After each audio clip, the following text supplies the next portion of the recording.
దివ్యవాణి TV ప్రేక్షకులందరికీ యేసు నామములో శుభాలు తెలియజేస్తూ నా స్వరం యేసు కోసమే అనే దివ్యవాకు కార్యక్రమానికి మిమ్మల్ని అందరినీ ప్రేమతో ఆహ్వానిస్తూ ఉన్నాము. పరిశుద్ధాత్మ దేవుడు ఈరోజు మనకి పరిచయం చేస్తున్న అంశము, దేవుణ్ణి ఆనంద పెట్టాలంటే మనం ఏం చేయాలి? ప్రియమైన దేవుడి బిడ్డలారా, ఈ యొక్క ప్రపంచంలో భర్త భార్యని, భార్య భర్తని, లేదంటే తల్లిదండ్రులు పిల్లలని, చిన్నారి పిల్లలు తల్లిదండ్రుల్ని ఎలా ఆనంద పెట్టాలా అని అందరూ కాకపోయినా కొంతమందిమైనా ఆలోచిస్తూ ఉంటాము దేవుడి కృప వలన. ఎందుకంటే ఈ ప్రపంచంలో కళ్ళ ముందు కనబడుతున్న వ్యక్తిని ఆనంద పెట్టడానికి చాలా తక్కువ మంది ప్రయాసపడుతూ ఉన్నారు.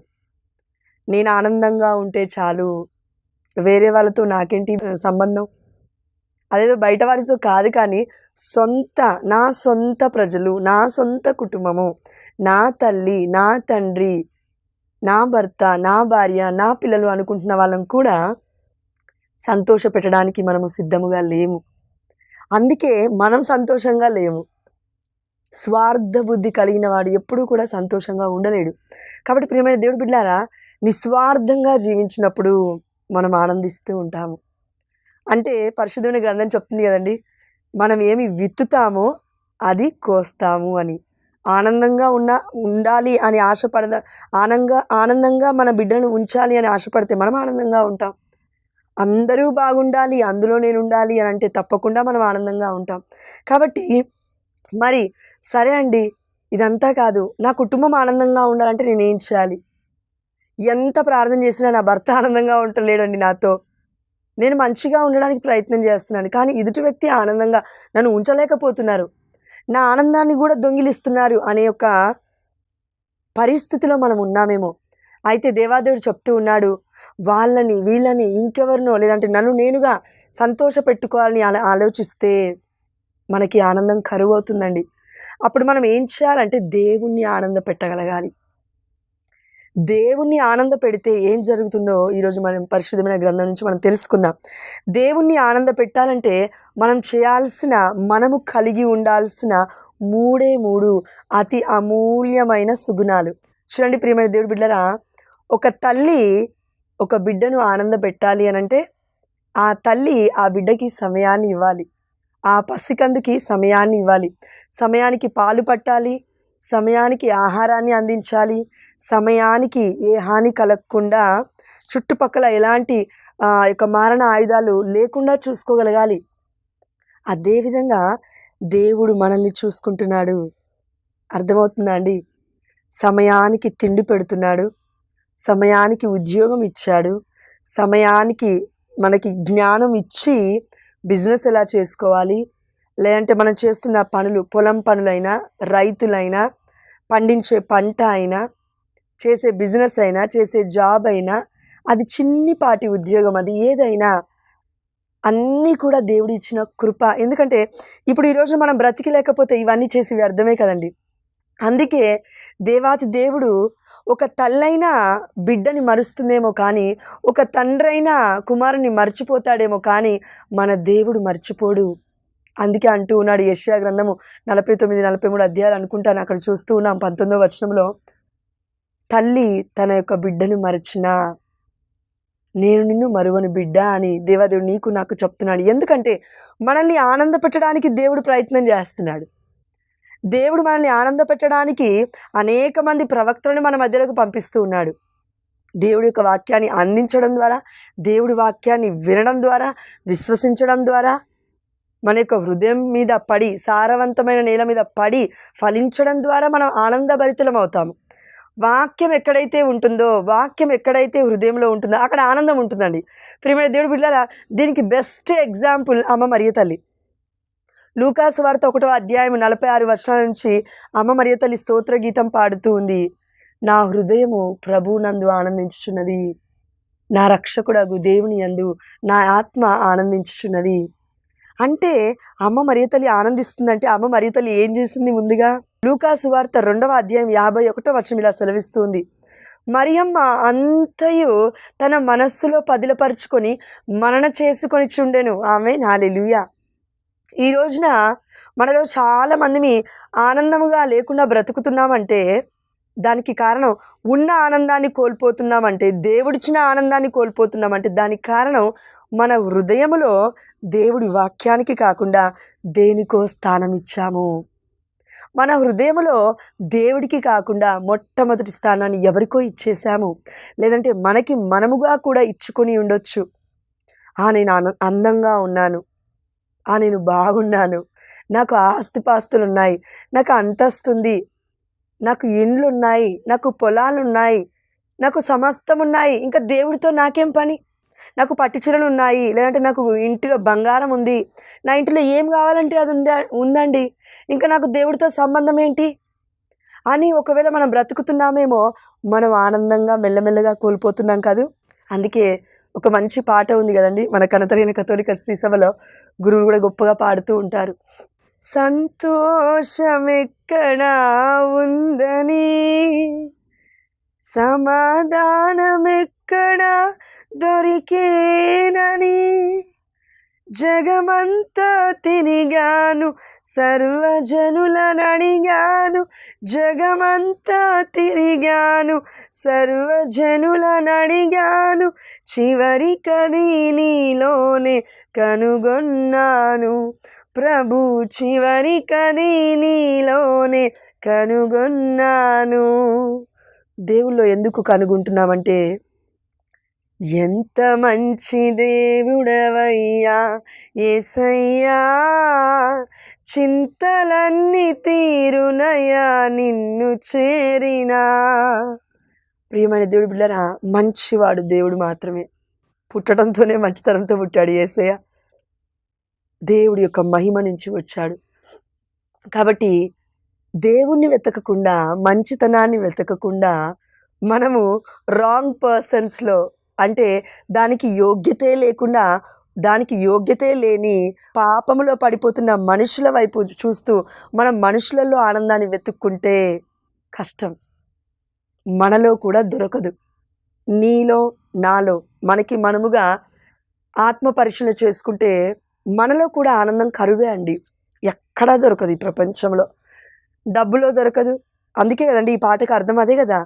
నేను ప్రపంచమంతా తిరిగాను, లోకాలు మొత్తం తిరిగాను, అయితే ఈ యొక్క ఉన్న గొప్ప టెక్నాలజీని బట్టి, ఈరోజున్న విద్యా రంగాన్ని బట్టి నేను ఆకాశంలోకి కూడా ఎక్కి వెళ్తున్నాను, కానీ నేను ఆనందాన్ని కనుగొనలేకపోతున్నాను. జ్ఞానం ఉందని చెప్పుకుంటున్నాను, కానీ జ్ఞానహీనులాగా నేను బ్రతుకుతున్నాను. ఎందుకంటే ప్రభువా, ఆనందం ఎక్కడ ఉందంటే నీలోనే ఉంది. ప్రియమైన దేవుడి బిడ్డలారా, కీర్తనాకారుడు అంటూ ఉన్నాడు 121వ కీర్తనలో 1వ వచనం చూస్తున్నాను. నేను కొండల వైపు పారజూచుచున్నాను, నాకు సహాయము ఎక్కడి నుండి లభించును. సహాయం అంటే ఆనందించలేని సమయంలో ఆనందం కొరకు, శాంతి లేని సమయంలో శాంతి కొరకు, దుఃఖ సమయంలో దేవుడి వైపు చూడడం. అయితే ఎక్కడి నుంచి వస్తుంది నాకు సహాయం అని కీర్తనకారుడు ప్రార్థిస్తూ అంటూ ఉన్నాడు, భూమి ఆకాశమును సృష్టించిన దేవుని నుండి నాకు సహాయము లభించును. ఆమేన్, హల్లెలూయా. భూమి ఆకాశాన్ని చేసింది ఎవ్వరూ లేరు ఈ ప్రపంచంలో, కేవలం యేసయ్య ఒక్కడే. దేవుడు, రక్షకుడు, నమ్మదగినవాడు, నమ్మక ద్రోహం చేయడు, మంచివాడు, మంచివారిలాగా నాటకము చేయడు దేవుడు. కాబట్టి ప్రియమైన దేవుడు బిడ్డలారా, కాబట్టి మనము దేవుణ్ణి ఆనంద పెట్టాలంటే మనం ఏం చేస్తున్నాం? ఏం చేయట్లేమండి. దేవుడు మనల్ని ఆనంద పెట్టడానికి సమస్తం చేసి పరిపూర్ణమనర్చి మనందరికీ అందించాడు. అదేంటంటే పరిశుద్ధమైన గ్రంథం. పునీత పౌలు గారి ఫిలిప్పీయులకు రాసిన లేఖ 4వ అధ్యాయంలో మనం చూస్తున్నాము. అవునా? ఆనందపడు, మీరు మహానందపడు. ఆమేన్, హల్లెలూయా. ఆనందపడాలా? అయ్యో ఎట్లా అండి? అవ్వట్లేదండి. అన్ని వేళలా సంతోషంగా నేను ఉండలేకపోతున్నాను. ప్రియమైన దేవుడి బిడ్డలారా, అందుకే 1 తెస్సలోనికీయులకు రాసిన లేఖ 5వ అధ్యాయం 19వ వచనం అనుకుంటాను, అక్కడ వాక్యం సెలవిస్తుంది, మీరు సర్వదా ప్రార్థింపుడు, అన్ని వేళలా కృతజ్ఞతలై ఉండడు, తద్వారా ఆనందింపుడు. ఆమేన్, హల్లెలూయా. ఆనందించాలంటే మనం ఏం చేయాలంటే ప్రార్థన చేయాలి. ఆనందించాలంటే మనం ఏం చేయాలంటే అన్ని వేళలా దేవుడికి కృతజ్ఞతలై ఉండాలి. అర్థమవుతుందా అండి? లేనిది ఉన్నట్టుగా, ఉన్నది లేనట్టుగా, కపటముతో, నాటకముతో, బూటకముతో మనుషుల దగ్గర ముందు ఒకలాగా వెనకొకలాగా మాట్లాడుతుంటే ఆనందం ఉండదు. మరి ఎలా ఉంటుంది? ఉండదు. మనలో ఉన్న ఆనందం దుష్టుడు కూడా దొంగలించలేడు. ఆమేన్, హల్లెలూయా. కానీ ఆ ఆనందము దేవుడిచ్చిందేనా? ఎలా ఇస్తాడు దేవుడు? వాక్యం, పరిశుద్ధమైన గ్రంథం. భూమి ఆకాశమును సృష్టించిన దేవుడి నుండి నాకు సహాయము లభించును. ఆ దేవుడే మన హృదయంలో ఉండడానికి ఇష్టపడుతున్నాడు. తండ్రి, కుమార, పరిశుద్ధాత్మ సన్నిధితో దివ్య మందసముగా కదిలి వెళ్ళినప్పుడు పునీత ఎలిజబెత్తమ్మ గారు ఆనందముతో నింపబడ్డారు. ఎందుకంటే పరిశుద్ధాత్మతో పరిపూర్ణురాలయ్యింది అని లూకాసు వార్త 1:41 మనం చూస్తూ ఉన్నాం. ప్రియమైన దేవుడి బిడ్డలారా, అంత మాత్రమే కాదండి, ఈ యొక్క విద్య, వైద్య, ఈ యొక్క ప్రపంచాన్ని ఆశ్చర్యపరిచే గొప్ప అద్భుతమైన సంఘటన పరిశుద్ధమైన గ్రంథంలో లూకాసు వార్త 1 మనం చూస్తూ ఉన్నాము. 43 నీ శుభవచనములు వినగానే నా గర్భమందలి శిశువు ఆనందముతో గంతులు వేసెను. ఆమేన్, హల్లెలూయా. వాక్యం వచ్చింది, వాక్యము తీసుకొని వచ్చింది మరియ తల్లి. ఆ వాక్యాన్ని ఉచ్చరిస్తూ ఉంది, బయటికి చెప్తూ ఉంది, దేవుడు నిన్ను దీవించునుగాక. ఆమేన్, హల్లెలూయా. దివ్య మందసమై, దైవ మందసమై మరియ తల్లి కదిలి వచ్చినప్పుడు మన ఇండ్లకి తప్పక ఆనంద భరితులమవుతాము. ఆమేన్, హల్లెలూయా. ప్రియమైన దేవుడు బిడ్డలారా, అంతెందుకండి, పరిశుద్ధమైన గ్రంథంలో పాత నిబంధనలో మనం చూస్తూ ఉన్నాము. అక్కడ అభినాదాబు అనే వ్యక్తి ఇంటిలో 20 సంవత్సరాలు దివ్య మందసం ఉంది. కానీ ఆ వ్యక్తి కుటుంబం మారలేదు, ఆనందం చెందలేదు. అదే పాప జీవితాన్ని కొనసాగిస్తూ ఉన్నాడు. ఎలాంటి మార్పు లేదు బ్రతుకులో. దేవుడు అందరిలో ఉన్నాడండి, దేవుడు అందరి కుటుంబాలలో ఉన్నాడండి. మరియ తల్లి మధ్యస్థ ప్రార్థన అందరికీ సహాయపడుతుందండి. కానీ అభినాదాబు వలె దేవుడు నాతో ఉన్నాడు అని, దివ్య మందసం నాతో ఉంది అని, మరియ తల్లి మధ్యస్థ ప్రార్థన నాతో ఉంది అని విశ్వసించి ఆత్మ పరిశీలన కలిగి జీవించకపోవడమే బంధకం, మరణం, బైబిల్ తెలియనట్టు. అయితే ఇదే ఎగ్జాంపుల్ మనం ఒబేదేదెబు దగ్గరికి వచ్చి చూస్తే, మనము సమూవేలు మొదటి సమూవేలు గ్రంథము 6వ అధ్యాయము అక్కడ చూస్తూ ఉన్నాము. ఒబేదేదెబు ఇంటిలో 3 నెలలు దివ్య మందసం ఉంది. అంటే దావీదు తీసుకెళ్ళడానికి రెడీగా ఉన్నాడు. అక్కడ మార్గ మధ్యంలో ఆ యొక్క ఉజ్జియానో ఎవరో ఒక వ్యక్తి చనిపోయేసరికి భయపడి, వామ్మో, దివ్య మందసం ఉంటే ఇంత పరిశుద్ధంగా జీవించాలా, నేనేమైపోతానో ఏమో అని, అమ్మో నేను పట్టుకొని అనేసి అక్కడ ఉన్న ఒబేదేదెము ఇంటిలో పెడుతూ ఉన్నారు. కరెక్ట్గా చెప్పాలంటే ఒబేదేదెము స్వీకరించాడు, దివ్య మందసాన్ని స్వీకరించాడు. అంటే మరియ తల్లిని స్వీకరించాడు. ఇదిగో నా తల్లి అని యేసయ్య చెప్తున్న మాటను పాత నిబంధనలో ఆల్రెడీ కొంతమంది ప్రవక్తలు స్వీకరించారు.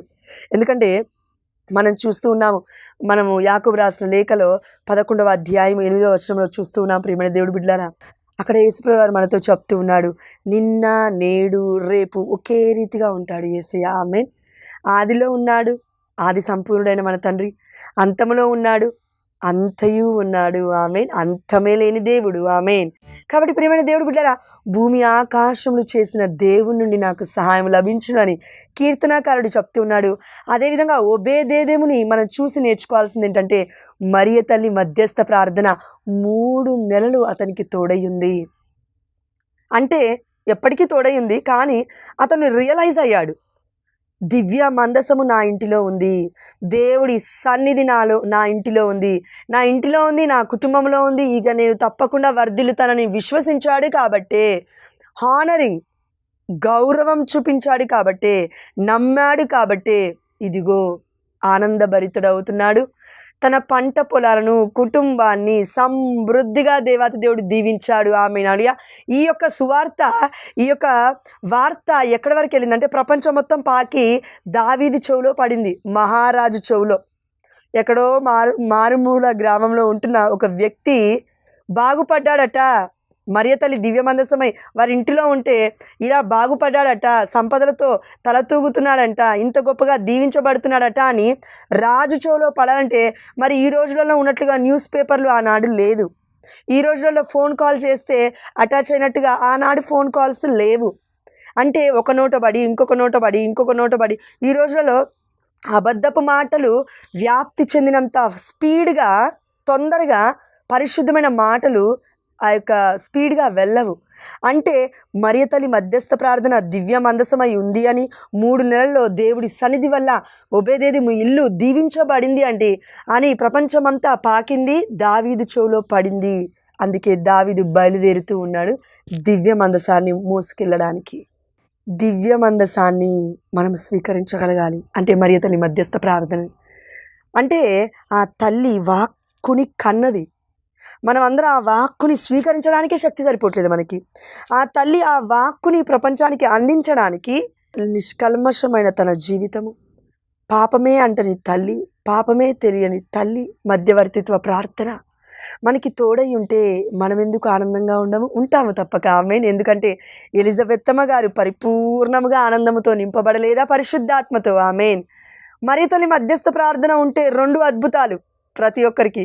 అదేంటంటే మొట్టమొదటిది పరిశుద్ధాత్మతో నింపబడతాం. ఆమేన్. హల్లెలూయా. పరిశుద్ధాత్మతో ఎలిజబెత్తమ్మ వలె పరిపూర్ణముగా నింపబడతాం. ఆమేన్. హల్లెలూయా. రెండవది ఆత్మఫలమైన ఆనందముతో నింపబడతాం. ఆమేన్. కాబట్టి ప్రియమైన దేవుడు బిడ్డారా, ఆ దేవుడు డైరెక్ట్గా దిగి రావాలండి. వస్తేనే నాకు అప్పుడు ఆనందం అండి కాదండి.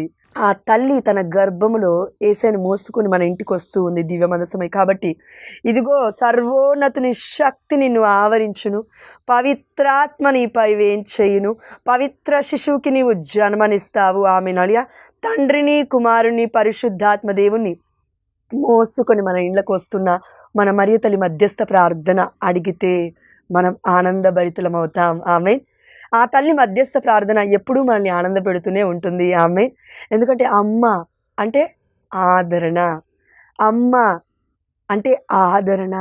ప్రియమైన దేవుడు బిడ్డలు గుర్తుపెట్టుకోగలగాలి. ఒక చిన్న పసికందు ఉందనుకోండి, ఆ చిన్న పసికందుకి పాలు తాగే వయస్సు చిన్న పాపకో బాబుకో ఆకలి అవుతుంది అని చెప్పాల్సిన అవసరం లేదు. పసికందు అమ్మకి అర్థమైపోతుంది. తన యొక్క గర్భము చెప్తుందట. మా అమ్మ అంటూ ఉంటుంది, అమ్మ నేను బాధపడినట్లు నీకు ఎట్లా తెలుసుమా అంటే నా కడుపు తరుక్కొని పోతుందమ్మా. మీరు ఎవరైనా, నేను మా అన్న మా అక్క ముగ్గురం పిల్లలు మా అమ్మకి ఎప్పుడైనా మేము బాధపడ్డప్పుడు ఏమంటే మా అమ్మ ఫోన్ చేసి అంటూ ఉంది, బాధపడుతున్నారా బిడ్డ, ఏమైనా ఉందా చెప్పాలా, ఏమైనా చెప్పాలా నాకు అని అంటే. ప్రియమైన దేవుడు బిడ్డారా, పరిశుద్ధాత్మ ప్రేరేపణ ఉన్నవారికి తప్ప ఇది మిగతా వాళ్ళందరికీ అసాధ్యము. అదేవిధంగా తల్లి ప్రేమకు ఇది సాధ్యము. అమ్మో నా బిడ్డ ఏం చేస్తుందో, అమ్మో నా బిడ్డ ఏం బాధపడుతుందో, అమ్మో నా అల్లుడు ఎలా ఉన్నాడో, మళ్ళీ బిడ్డతో పాటు అల్లుడు గురించి కూడా ఆలోచిస్తూ ఉంది. బిడ్డ కుమారుడిలాగా స్వీకరిస్తూ ఉంది అల్లుడిని కాబట్టి.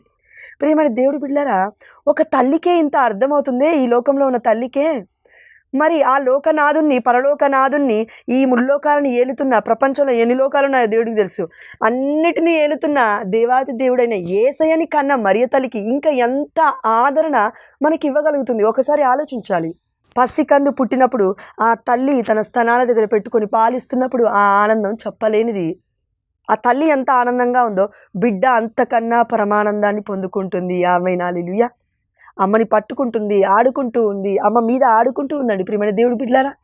అదేవిధంగా తల్లి ఏదైనా ఆహారం పెట్టేటప్పుడు ముందుగా ఎలా కలుపుతుందంటే ఆ గోరు ముద్దలు తినిపించే ముందు మొత్తం కంప్లీట్గా చిన్నపిల్లలకండి మొత్తం పిసికి పిసికి పిసికి మెత్తగా చేస్తారు. ఈవెన్ కొంతమంది అయితే ఉడకబెడతారు. ఎందుకు? నా బిడ్డకి కరెక్ట్గా అరగాలి. మొన్నటి వరకు పాలు తాగింది, ఇప్పుడే పాలు మానిపిస్తూ ఉన్నాను, ఇప్పుడు ఆహారాన్ని ఇవ్వబోతున్నాను కాబట్టి మొత్తం మెత్తగా చేసి పెట్టాలి అని ఒక తల్లి, ఈలోక తల్లి ఒక కుమార్తె కోసం, ఒక కుమారుడి కోసం, ఒక పసికందు కోసం అంతగా ఆలోచిస్తుంది. అంటే ఒక చిన్నది ఏదైనా గట్టిగా తిన్నా కూడా గొంతులో విరక్కపోయి ప్రమాదం ఉంది, చనిపోయే ప్రమాదం. కాబట్టి ఒక తల్లి పసికందు కోసం అంత గొప్పగా ఆలోచిస్తుంటే మన మరియ తల్లి ఇంకెంతగా ఆలోచించాలి. అందుకే ప్రియమైన దేవుడు బిడ్డలారా, ఆ తల్లి మనందరికీ ఏమని చెప్తుంది తెలుసా?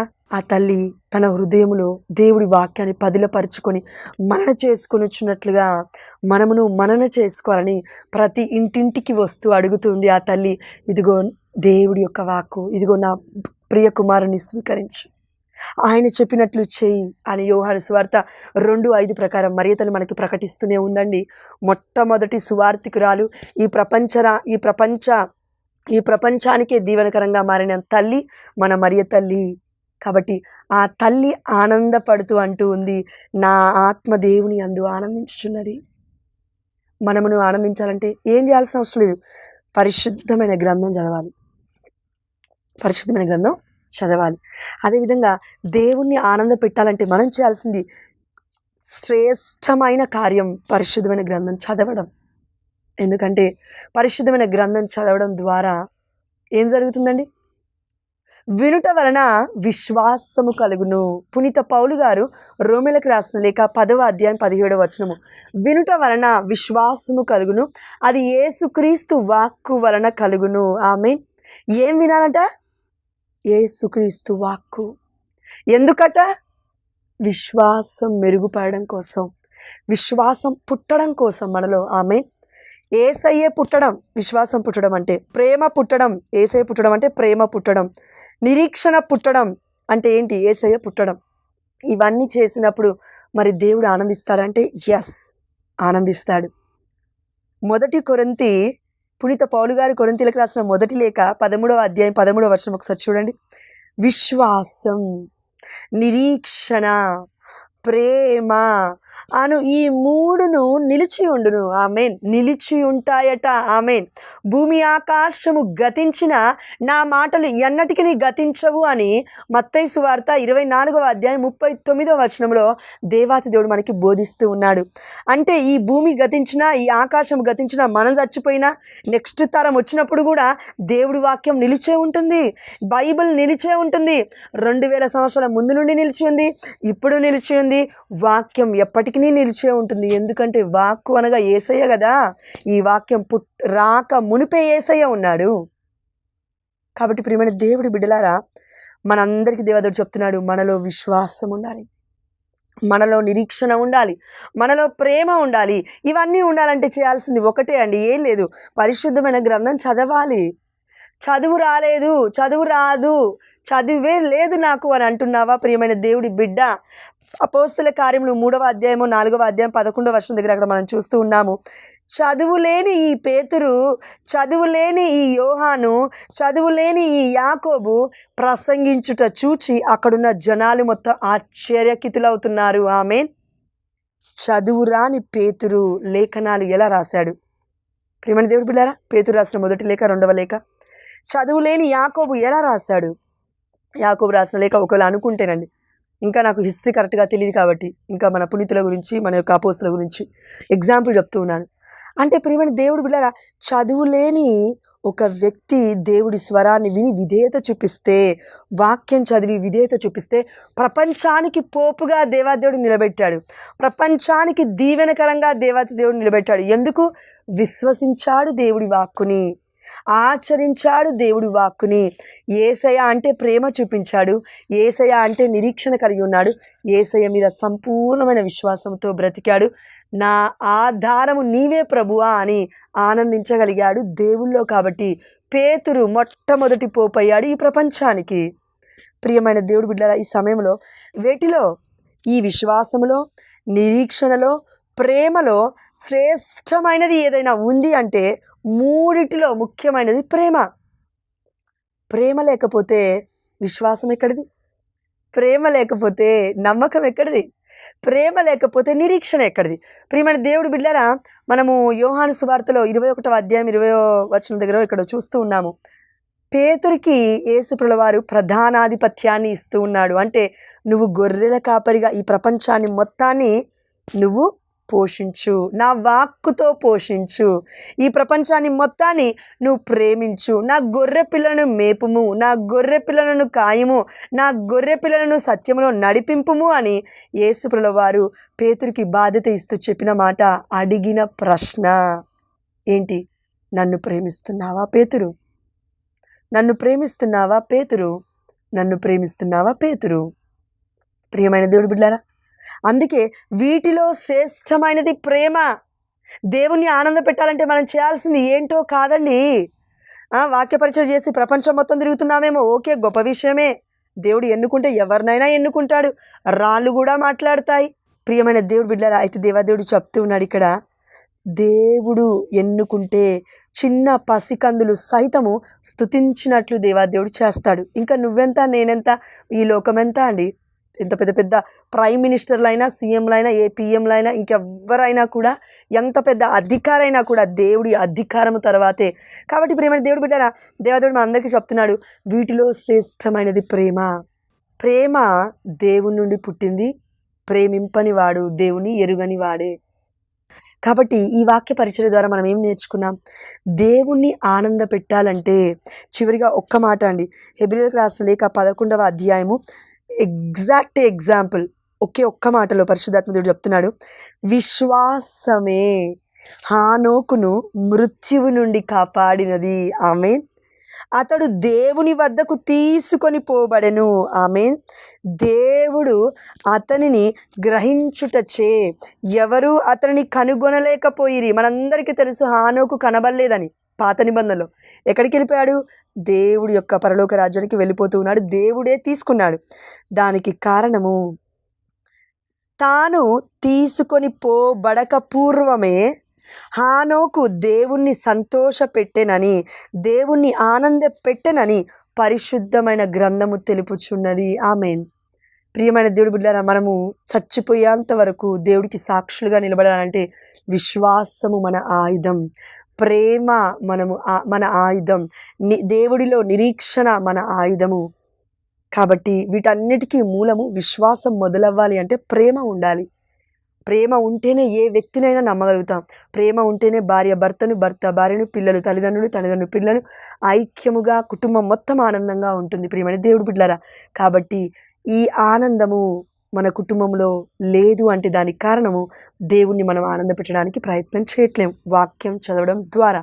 కాబట్టి మనందరికీ దేవదేవుడు చెప్తున్నాడు, ప్రభువా, ఈ వాక్య పరిచర్యలో నువ్వు మాకు చెప్తూ ఉన్నావు, నిన్ను ఆనంద పెట్టాలంటే మేము చేయాల్సిన ముఖ్యమైన పని పరిశుద్ధమైన గ్రంథం చదవడం.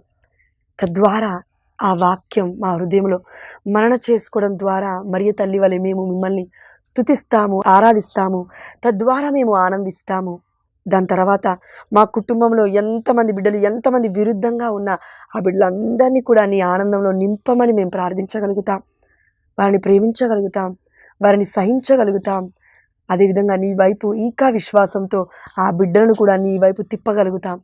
అలాంటి కృపను, అలాంటి ఆనందాన్ని మాకును మా కుటుంబాలకు ఈ వాక్య పరిచర్య ద్వారా, ఈ వాక్యం వినడం ద్వారా మాకు విశ్వాసాన్ని బలపరిచినందుకు నజరేయుడైన యేసు అతి పరిశుద్ధమైన నామంలో తల్లి మరియ మధ్యస్థ ప్రార్థన ద్వారా మేము అడిగినవన్నీ పొందుకున్నామని ఈరోజు పండుగ కొనియాడుతూ ఉన్న పునీత జాన్ మరియా వియాని గారి మధ్యవర్తిత్వ ప్రార్థన ద్వారా, గురువుల రాజ్ఞి అయిన మరి తల్లి మధ్యస్థ ప్రార్థన ద్వారా మేము అడిగినవన్నీ ఆల్రెడీ పొందుకున్నామని విశ్వసిస్తున్నాము మా ప్రియ పరలోకపు తండ్రి.